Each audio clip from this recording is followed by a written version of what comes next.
Здравейте, приятели! Аз съм Maple Light. Както не знаете, днешният клип няма да бъде по-скоро клип, а по-точно ще бъде съобщение или пък благодарности. Наистина, ужасно много ви благодаря. 103 абоната. Това означава много за мен. Аз дори когато получих първите си 14 абоната се зарадвах, а сега на 103 не знам на коя планета се намирам. Виждам наскоро, че моите гледания и коментари, добри или лоши, също и харесвания, се увеличават. Естествено, като всеки ютубър, имала съм и нехаресвания и още имам.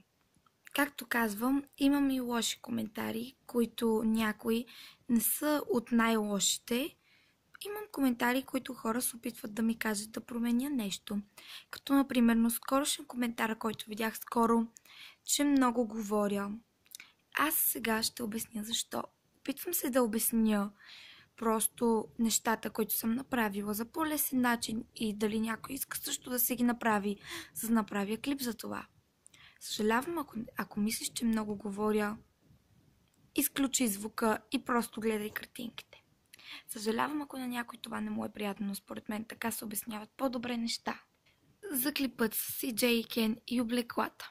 Така, много хора ми казват, че копирам Гери, Стан и Вайле, не знам, не помня името й. Така, ако сте гледали клипа, това е предизвикателство, т.е. чалендж. И на мен ми хареса и реших да го изпълня. Обичам да снимам различни предизвикателства и да се забавлявам с тях, в същия миг да забавлявам и вас. За поредицата. Това сме ние от Monster High. Така, получих хора, които ми казват, че копирам Ерика Симеонова. Добре, това не е копиране, съжалявам. Просто имената им ми харесаха. За момичето, което ме пита за оперета. Играя оперета като майка, защото искам тя да е уникална. Да не е като другите тинейджърка и просто да седи в къщата си. Тя не е на определените си години, които е във филма. А и просто така съм си решила. Това е игра и не е нужно всичко да е както е по филма, защото така е измислено там, а аз имам своя фантазия и го конструирам по мой начин. Така, съжалявам, че вчера не можах да направя Q&A. Днес снимам този клип също и да ви обясня, че Q&A-ът най-вероятно ще е утре, последно утре, защото нямам време, просто съжалявам.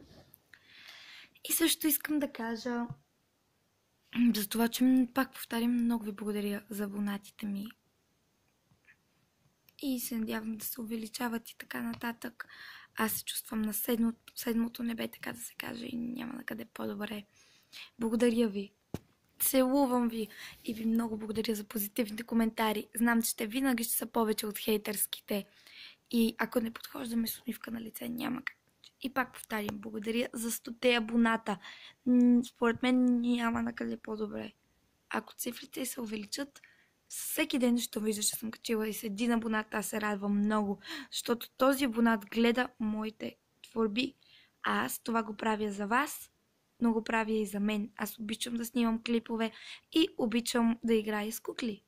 Обичам ви, хора.